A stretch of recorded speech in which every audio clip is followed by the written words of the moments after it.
Hey, what's up, you guys? Welcome back to another episode of True Myths, One Lie, the game show in the form of a podcast all about myths, urban legends, conspiracies, all the things that we don't fully understand. I'm your host, Anthony Manella, and the way that the game works is 3 stories are going to be told, 2 of which are from people online that claim that these stories are real, and 1 that is completely made up. It is up to my guests and everyone at home to try and figure out which story is the lie. Today's first guest is obsessed with Squishmallows, my brother, Christopher Manella. Today's second guest is obsessed with karate chopping, said Squishmallows, Andrew Heinlein. And today's third guest, Ryan McCauley, has nothing to do with any of this drama. What is happening? Stay out of it, Ryan. You don't want to be part of it. You don't want to. There was some big beef yesterday about Andrew sneaking into Christopher's room and karate chopping his Squishmallows. And then every time Toph goes, Andrew, those were expensive. And then Andrew's like, I didn't do anything. It's like, well, who did it? But I always tell him squish squash first. So I do have a warning. Yeah. Yes. When you hear squish squash, you know your Squishmallows are done for. When you're in the bathroom, it's scary. Before we get into today's topic, we are going to take a quick little break. We will be right back. So if you know me or you've been watching the show for a while, then you know that I work a lot. Like, literally all the time. But in the very little free time that I have, that's where I like to relax and play a game as a pick-me-up. And that's where today's sponsor, Best Fiends, comes in. It's especially great as a pick-me-up during the holiday season because that's when things are hectic for everyone. Best Fiends is a mobile game, and honestly, it is so much fun. I'm obsessed with it. It's a puzzle game, so it always keeps me thinking, and it also has a really, really great storyline. Who says that kids are the only people who are allowed to play games anymore? Seriously, try it for yourself. I think you'll love it. Plus, there's an offline mode, so you can play wherever and whenever you want. The game doesn't get boring because it's always challenging. Like, you have to think, and there's always something to do because not only are there thousands of levels as it is, but they're always adding new ones. It's not like those other games where you just beat it and then you're done. You can keep playing this one. I love that there's always something new waiting for me every time that I pick up the game. And the best part of it all? The game is free to download. Download Best Fiends free today on the App Store or Google Play. That's friends without the R. Best Fiends. Thank you to Best Fiends for sponsoring today's episode. $5 here, $10 there. At first, monthly subscriptions seem like a great deal, right? Well, a lot of the time, that money just goes to waste because you forget about the subscription and then you never cancel it. Not so great of a deal anymore now, is it? Don't fret, thanks to today's sponsor, Truebill, we can fix that. Truebill is a new app that will help you find and stop paying for all those pesky subscriptions that you don't want, need, or you simply forgot about. On average, people save up to $720 a year when they use Truebill. That is a lot of money that can go somewhere else. Sometimes canceling subscriptions is so difficult, it's kind of like you're playing a video game and you selected expert mode. That's how hard it is, but Truebill will simplify it. Just simply link your accounts to Truebill and you can cancel anything with one tap. And your Truebill concierge is there when you need them to cancel unwanted subscriptions, so you don't have to. I love using Truebill, and I bet you will too, because not only does it help me save money, but it also helps me keep track of all of my subscriptions in one place. Amongst the 200 million users that use Truebill, over $100 million has been saved by them. One customer named Becca L says, hands down, the best financial app I discovered. In my first week, I opened up $187 in unused reoccurring subscriptions. I'm obsessed. I never want to manage finances without Truebill again. Don't fall for subscription scams. Start canceling today at Truebill.com/Coulter. Go right now. Truebill.com/Coulter. It could save you thousands a year. Truebill.com/Coulter. Thank you again to Truebill for sponsoring today's episode. No. We are back. Okay. Guys, today we are talking all about La Llorona. Do you guys know what La Llorona is? Are you guys familiar with it? Absolutely. I'm not. I think I do. Is that the crying lady? It is the crying lady. She's also known as the weeping woman. That's the one. I am going to give some backstory. And Ryan, I believe you have a La Llorona story of your own. I do. And technically it's not my own, but it's been passed down to you in a way? Yeah, I have a story that was passed down to me to say on this podcast. Yeah, Like a recipe. Through generations. One tablespoon of cinnamon. Been passed down by another family. Yes. To you. Yeah. Yes. In other words, it was just told to him. Regardless, for those of you who are unfamiliar, La Llorona is basically a Mexican, I guess you could call it a ghost story. It's like an urban legend. So the story behind it is that there was a woman who got married to a very, very rich man, and they had some children together, and she found her husband one day cheating on her with another woman.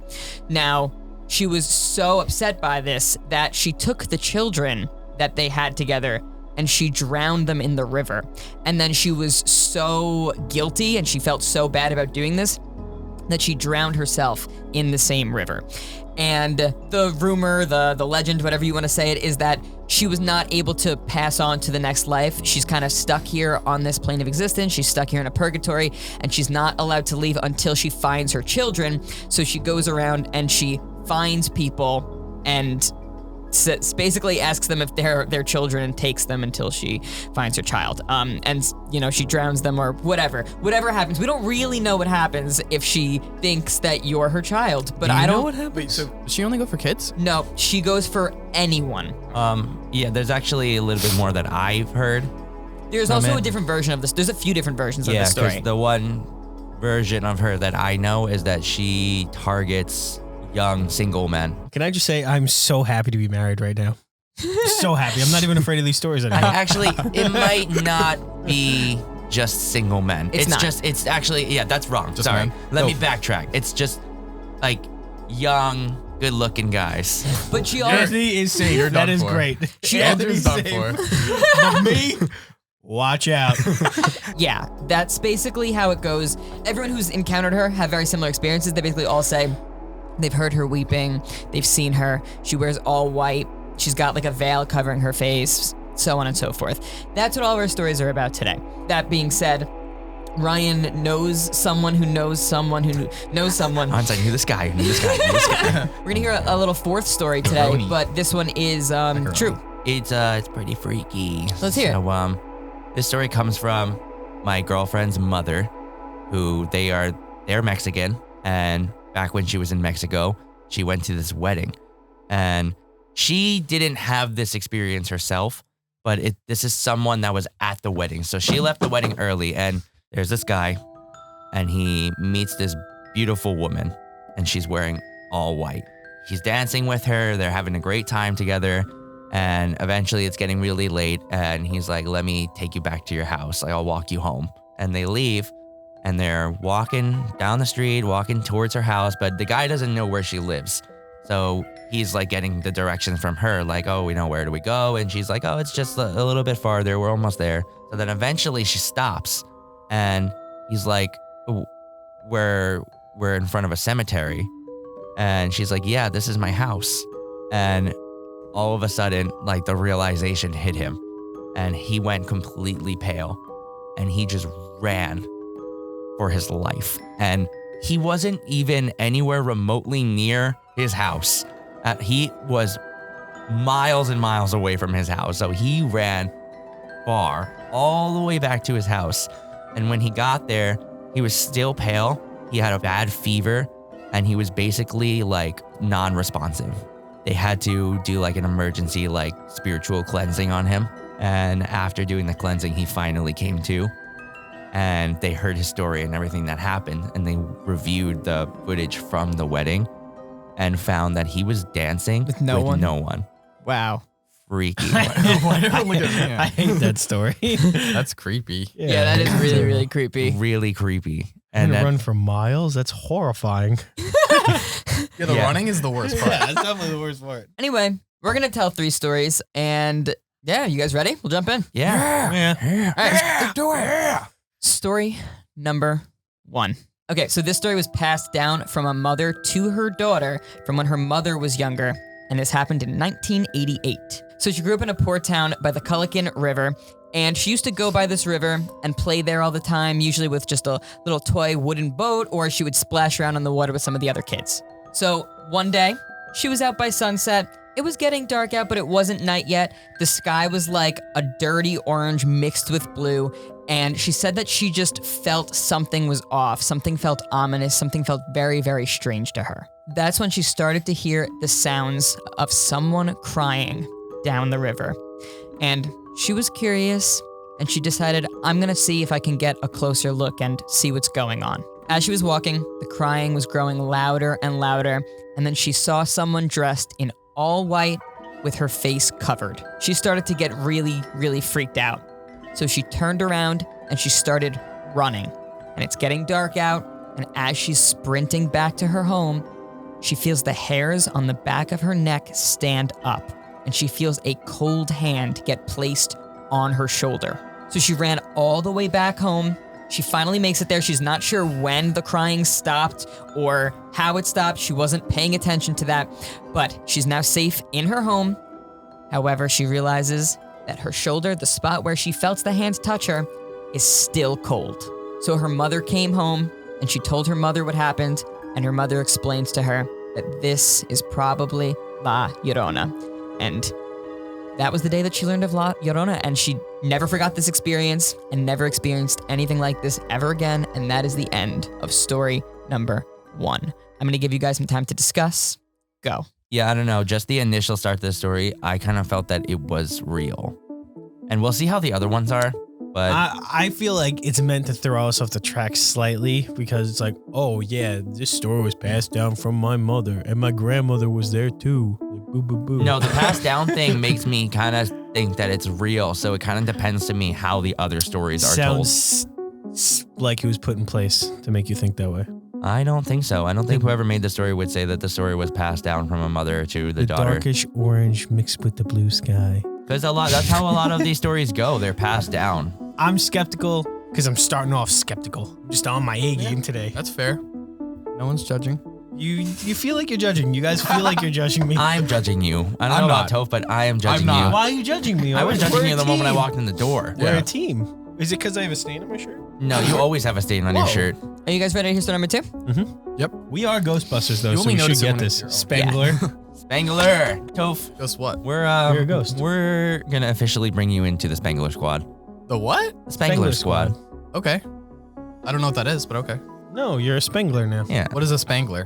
Spangler is. It's not a thing. It's more. It sounds like the Star Spangled Banner in one It's word. not. It's No. well, Very. it's pretty patriotic. Let's just say you'll be busting ghosts big time. Oh, okay. Got it. All right. We're an elite Spangler. squad. Spanglers. Spangler. Is he a Spangler? No, he's not a No way. Spangler. Okay. Far from it. Okay. Never will be a Spangler. I didn't think he was. I just had to ask. He doesn't have what it takes. I'm gonna tell my story now. Story number 2. So a man and his girlfriends, this took place in 2008. They were going to Mexico so she could meet her boyfriend's parents for the first time. And while they were there, they stayed in his childhood home in his bedroom. This guy's childhood home was near a river. Now, one night while they were sleeping in the bedroom, his girlfriend stole the covers from him and he got really cold and he debated going over and closing the window, but coming from the window, he started hearing wailing, which sounded like it was coming from a woman out in the distance. The man heard this weird raspiness in her voice as if she's been yelling for hours and her voice was about to give out. And what she's saying is, "Oh, my children."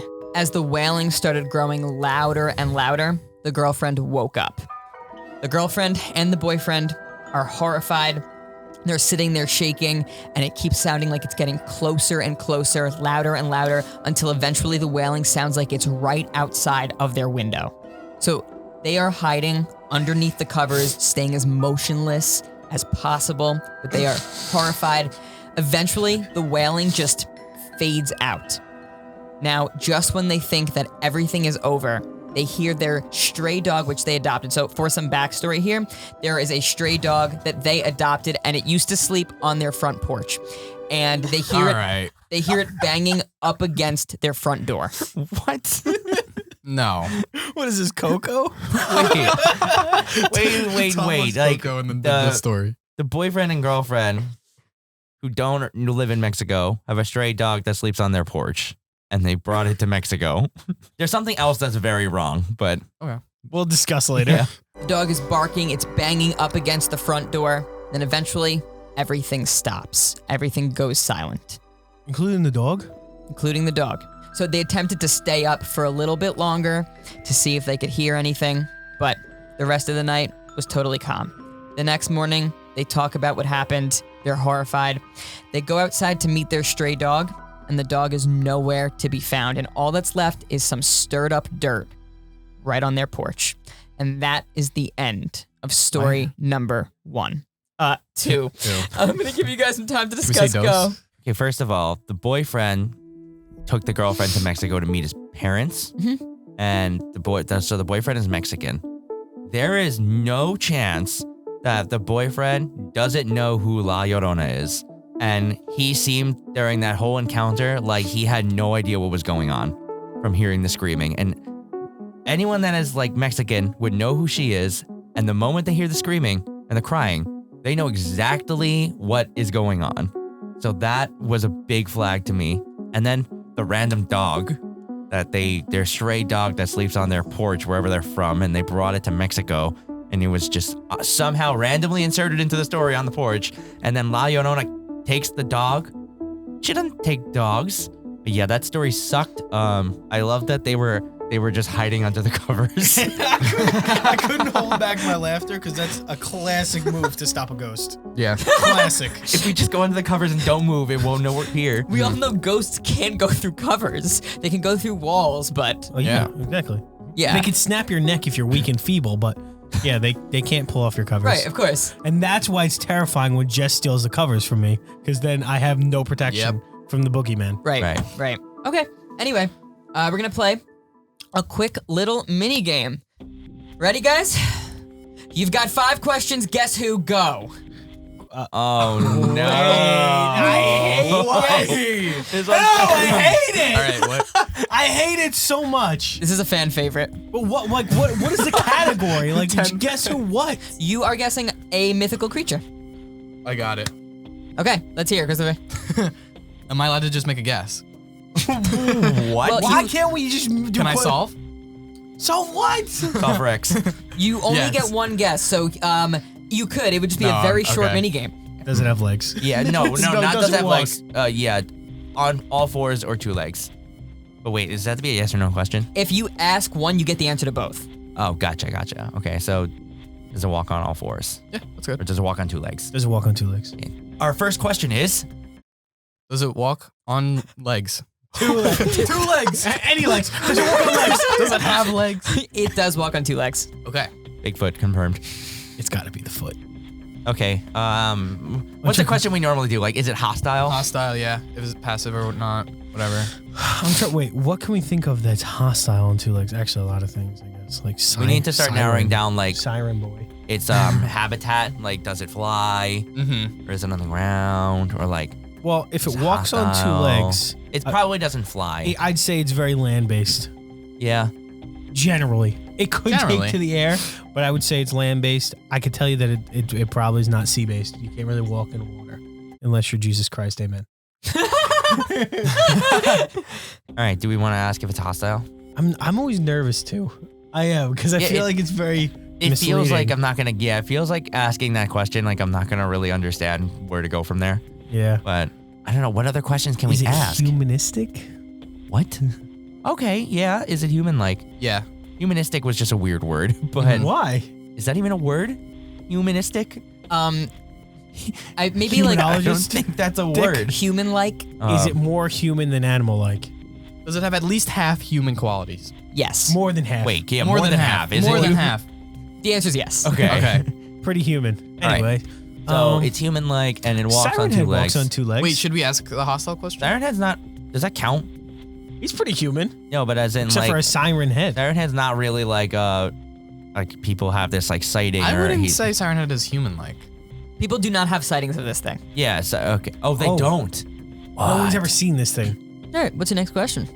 Wow. What is something that nobody has confirmed a sighting of? That's crazy. That walks around. So it's not something. But you look usually up can anything see. on YouTube and someone's seen it. All right. So stop. Okay, all right. So I guarantee there are people out there who say, I swear I've seen this thing. Should we ask if it's like big or small?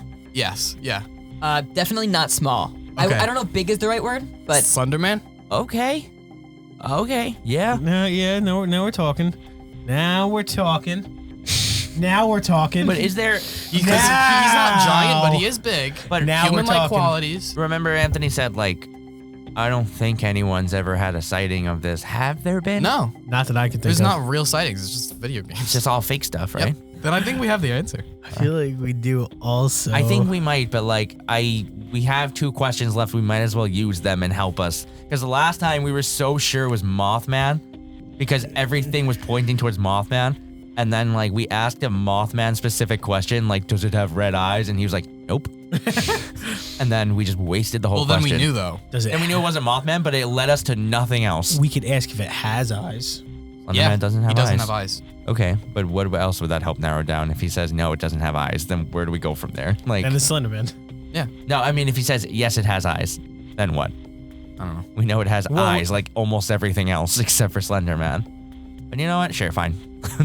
Let's ask the question. Kinda. There's a caveat. I think Slenderman. What is your caveat? No, What is the Slenderman caveat? kinda does. Slenderman kind of has a nose. He kind of does. You can see it. It's Doesn't he not- kind of just have like blurry facial features in a way? There's no eyes, but you can see a bump for his nose. I'm more inclined to say yes than no for that question. Oh.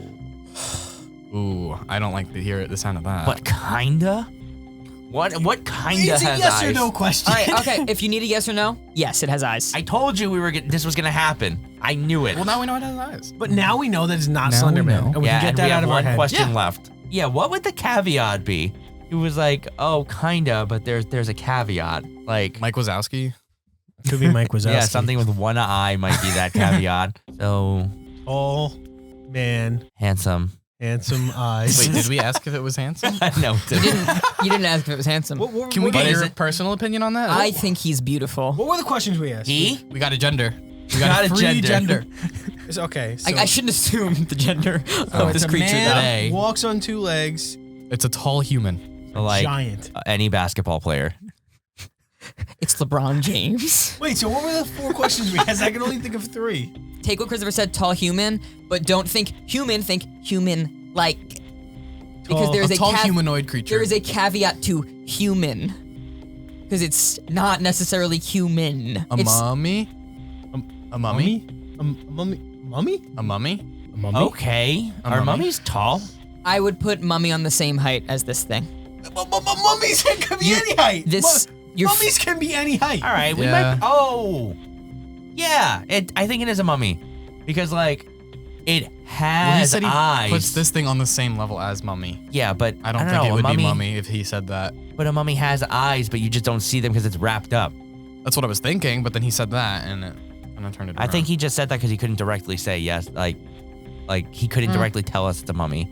I think a mummy is like, all right, we have 2 questions. No, But we have like one you've question seen left. a million mummies before. You've seen a million of them. What? walking around, you have? Not walking around. What? But there's mummies are everywhere. They're not like a mythical creature. Mummies are Mummies everywhere. are everywhere. A quote by Andrew, 2021. think that Tall, human-like. caviar. Big. What if it's like Chicks. the Grim Reaper? A troll? I'm into Grim Reaper. Trolls World Tour. Because like, trolls are not tall. They're small. Tall human, take away the human. Skeleton, Grim Reaper. No one's ever seen him. Vampire? At least no one's ever lived after they saw him. Yeah, Not I'm vampire. kind of like thinking it could be the Grim Reaper. But We don't have any questions we left? have one question left, so Oh. we got to use it. Does he carry around a sight? No. Yes, sorry. You That's not said our question. you also said him, and Grim Reaper is confirmed to be a man. Yeah. Okay. Yes. Yes. Does he wear a robe? Is that your question? Yes. yes. Because I don't care anymore. He does wear a robe. Is Grim it the Reaper. Grim Reaper? Grim Reaper confirmed. Yes. Yeah, good we job. did it. That was all you, Ryan. Right? Wasn't Yeah, that you? that was me. Yeah, it was on me. Why is Andrew the only one who high-fived me? I guess I'm not a part of the team. You're not. You're not part of the team at Yeah. all. You make this a miserable experience. Keep your hands to yourself. Guys, the answer was right on your noses the whole time. Brian, you literally played the Grim Reaper for I know a video. that's why I got there. I got there. Yep, guys, you got it. It is Grim Reaper. Congrats. But can you get the actual game? We are going to tell story number 3 right after we come back from break. We will be right back. Thank God, a well-deserved break. I know. Yeah. Pick a number between 1 and 10. You got it? You have your number? Okay, I bet that whatever number you just chose for a lot of people out there still isn't high enough for the number of subscriptions that you have, including the ones that you forgot about. But with today's sponsor, Truebill, we can get that number down a little bit. Truebill is a new app that helps you identify and stop paying for subscriptions that you don't want, need, or that you just forgot about. I kid you not, on average, people are saving up to $720 a year when they're using Truebill. Because for some reason, companies like to make subscriptions absolutely impossible to cancel. Actually, no, it's not for some reason. We know the reason. They want your money. Truebill, however, makes it simple. All you have to do is link your accounts, and Truebill will cancel anything that you want with just one tap. And your Truebill concierge is there when you need them to cancel unwanted subscriptions, so you don't have to. I personally love using Truebill because it helps me keep track of all my subscriptions and saves me money at the same time. Truebill has over 2 million users and over $100 million has been saved because of them. One customer named Matthew B says, in a matter of seconds, I saved $660 for the year on my direct TV bill, saved $120 for the year on my Sirius XM bill, saved $840 on my car insurance. Don't fall for subscription scams. Start canceling today at truebill.com/culter. Go right now, truebill.com/culter. It could save you thousands a year. truebill.com/culter. Thank you to Truebill for sponsoring today's episode. If you know me or you've been watching my YouTube channel for a while, then you probably know that I don't play a lot of games, and that's partially because I don't have the time to play any. I have literally zero free time, but it's also because there aren't that many games that I actually enjoy playing. However, believe it or not, today's sponsor, Best Fiends, is actually a game I do enjoy playing. It's so much fun that I wish I had more free time to play it because I never want to put it down. Best Fiends is a mobile game, and it pretty much has it all. It is a genuinely good storyline, collectible fiends, puzzles, lots of things to keep you engaged. It's possibly the best puzzle game that I've played. It makes me feel like a kid again. You don't even need Wi-Fi to play the game, so if you're traveling or if you're just somewhere where the connection isn't that great, you can still play it with their offline mode. They keep the game extremely challenging through the entire thing so you never get bored of it. And on top of the thousands of pre-existing levels, they're constantly adding new ones. There's an actual reason to keep playing and keep coming back to this game, unlike other games where you just beat it and then that's it. You're done. I love the fact that there's always new challenges waiting for me. And the best part? The game is completely free to download. Download Best Fiends free today on the App Store or Google Play. That's friends without the R. Best Fiends. Thank you again to Best Fiends for sponsoring today's episode. And we are back. Okay. It was nice to take a breather. I'm glad we're back, though. You guys I don't ready? even think I got the chance to breathe. Yes. You guys ready to hear story number 3? Yes. Yep. Story number 3. So this story goes back to a little girl who lived in Mexico. She's 10 years old. So one day she's at her friend's house and their house happens to be by a ditch that has a river flowing through it.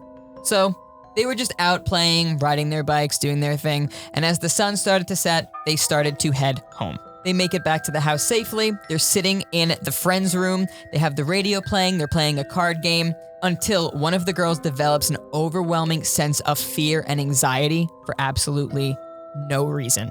That's when they both start to hear some sort of wailing, crying coming from the window. Now, they brush it off as it could just be any one of the neighbors for now, so they don't think too much of it, but it starts getting louder and louder and more prominent, as if this thing is trying to let you know it's there. It wants to be heard. So the girls stop what they're doing for a moment, and they go and they peek out the window. They don't see anything, but the second that they look out of this window, the crying becomes so loud that it's like ear splintering, as if there's someone yelling right in their ears. Both girls start covering their ears. They can't take it. It's so loud that it's like resonating well over the radio. And that's when the friend's grandmother bursts into the room with holy water in one hand and a cross in the other hand. She was screaming and started praying in Spanish, and the radio started to go all staticky and the lights in the house started to flicker. So now it almost becomes like a loudness battle. The crying from La Llorona is getting so loud, and the grandma keeps trying to out loud her, and they keep going louder and louder and louder until eventually everything just went silent. The grandmother did one last prayer over the girls and told them that if you ever hear anything like this, be careful, explains the whole legend to them. And that's basically it. That is the end of story number 3. I'm going to give you guys some time to discuss. Go. Wow. Stories 3 and 2 both had the similarity of being inside a house and then they hear the cry coming from the window. I'm skeptical of story number 2 because I feel like it's too stupid to be the one that's made up. Yes. Story number 3 feels more like it could have been made up, but I also could see it being true. This is not easy. I have no other The third story instantly mentioned how it was by a river, and I don't think someone that would write it would do that, you know? Because it's like, oh, well, it's got to be real. I'm scared to say this, but do you guys want to write off the first story? So I was a little hesitant because he also, I think, knows that like we look for similarities between stories. So what if numbers 2 and 3 are made to be so similar? Or like he found 2 stories that were really similar to completely pull us away from one. But at the same time, I'd feel like a complete idiot for going with story number 1. Can you recap all the stories? I think we're ready for that point. I think we're done discussing story number 3. Are Do you we? agree? Yeah. I mean, because I want to hear them all again because it feels like forever ago because of stupid Guess Who. Right? Yeah. Yes, I can recap all these stories. So, story number 1 was about a girl who used to go out and play by the river with some friends. She used to bring a little wooden toy boat with her. And one day, while she was out by the river, she heard some crying. She went to go investigate, and as she got closer, she saw a woman in white with a veil over her face. She started to get scared, and as she ran in the other direction, she felt a cold hand touch her shoulder. That's when she comes home, tells her mother what happened, and her mother explains the whole legend to her. I'm finding a lot of similarities in 1 and 3 and 2 and 3. Right. But yeah, with 1, the toy boat, like that's just a random detail. That's not going to be part of the made up story. The little toy boat that she played with, and then the whole cold shoulder thing, way too specific. Yeah, it follows the like trope too specifically that I don't think. I think number 1 can probably be ruled out. Story number 2, a man and his girlfriend go to Mexico to go visit his parents. While they're there one night, she steals the covers from him, so he wakes up cold, and while he's thinking about going over and closing the window, he realizes that he hears some wailing coming from the window. It starts getting louder and louder. The girlfriend wakes up. They're both scared. They hear their dog barking and banging up against the front door, and then eventually everything stops and the dog is missing. I feel like that's someone who made up a story just to sound like they could be involved. I feel like that's someone on Reddit or somewhere online trying to make their story seem more believable, giving reasons why they got up, why the window was open, stuff like that. I want you to think about this. Again, weird detail that he for whatever reason just explains, oh yeah, we adopted a stray dog. That seems like something that someone on Reddit would do. Like, oh, by the way, yeah, I had this dog. And me and my girlfriend adopted a stray dog. Not just a dog. Not we had a dog or we adopted it. We adopted a stray dog specifically. That used to sleep on the porch. Yeah. Used to, but it doesn't anymore because it got taken by Llorona. Anyway, I can't You didn't even attempt to say it. Anyway, story number 3. La Llorona. La Llorona. 10-year-old girl goes to her friend's house. They're playing, they're out riding their bikes, so on and so forth. When things start to turn into nighttime, they go back to the house. They're playing cards, radio on. They start hearing crying coming from the window. It's getting louder and louder. It gets so loud, they have to cover their ears. The grandma comes in with a cross and holy water, starts praying in Spanish. They're having a yelling match, and then eventually everything goes silent. That is story number 3. Discuss. See, I am nervous that it's story number 1 sometimes because Right? I hear that and I'm That's like, why I said it don't could know, be that seems anything. reasonable. No, I don't think it's story number 2. I really do not. And I'm looking at my notes here and I crossed out story number 1 already. He didn't write anything down. He's literally looking at the table. Wait, you don't think it's story number 1? You don't think it's story number 2? I know it's not story number 2. Would you want to go 3? I feel more comfortable with 3 than number 2. Both? Now, What do you I think? would like to hear I don't know. I would like to hear your reasonings otherwise. I would literally be okay with picking any story. No, you're really helping us narrow it down here. Do you realize this is for a 3-peat? We're looking for a hat trick here. I really don't know. I'm trying to find things about story number 1 that like I think about and I'm like, I don't know, something's not sitting right with me. But that's my problem with story number 1 is that I can't find any of those things. What was number 1 again? Can you? The girl playing in the river, she hears crying, she goes, sees the girl in the veil. I just feel like those kind of things put in place are like, look, these are all the La Llorona things that like you hear about. Yeah, like 1 was like a base story. You know? Wait, did 1 and then 2 and 3 also? were. All right, wait. Story number 1 was the only one where it mentioned that the girl saw La Llorona and was touched. and was touched. The other ones, they In the only river. ever heard her voice. Maybe it is number 1. I could see the big trick of it being number 1. Yeah, Because number that's 2 why- and number 3 are both really bad stories, and number 1 is the only well-constructed story. Like number 1, like you said, it sounds like It's exactly what you would expect to hear yes, out of one of these stories. yes, it was perfectly in line. Guys, I'm gonna need an answer. I don't know, something weirdly is like telling me 1 now. Like it's the most logical, believable story. I want to go with 1. I'll go with 1. I'm up in the air between 1 and 3 anyway, so I'll go with 1. I'm nervous about it. My gut's telling me that it's not 1, but that's what makes it want to say 1. Right, because all of us had the initial reaction when we heard it. Like, yeah, 1, we'll write off number 1. Yeah. And like that's exactly what the person who wrote the fake story wanted. Anthony, we We are locking in. Story number uno. Guys, it's story number 1! Yes! Oh my god! We are so good at this game! Yes! Yes! This team right here has won so many times now. Wow. Oh my god, that's 3 in a row! Yeah. 3 in a row! Wow. This is incredible. I'm so happy for you. He really tried to do the bait and switch. Yep. Toph. Thank you. We nailed it. I did want to write it off at one point, but I changed that. Look, it's even crossed out in my notes. Yeah. It's right there. It is. Yeah, right after the story was told, all 3 of us were just like, it's totally a real story. Yep. Like, we're writing it off. Yep. Yeah, you guys killed it. Wow. That was a good episode. I'm so proud of us. Yep. Guys, we Yeah. are the best team. Wow, that what a chaotic event. Yep. That Yeah, was it so was. all over the place. All of us were all over the place. Big thanks to you for writing off story number 2. Yeah, good You're job. welcome. You're welcome. Number 2 was a big, like, Yeah. we were really going towards number 2, and you were so hell-bent on number 2 not being the one. Didn't feel right. Yeah. Anyway, thank you guys so much for watching. Thank you guys for playing. If you enjoyed, then make sure to give it a like, leave a comment letting us know what you thought, and also make sure to give it a rate and review if you're listening anywhere where you listen to your podcast. If you have stories of your own, please send them in to truemythsonlie@gmail.com. We've been reading so many of them recently, and we're definitely going to do another episode soon, so please keep sending them in. Some of them are really, really good. With that being said, we'll see you guys again next Tuesday with a brand new episode, and on Friday with a brand new comedy skit. Bye, guys.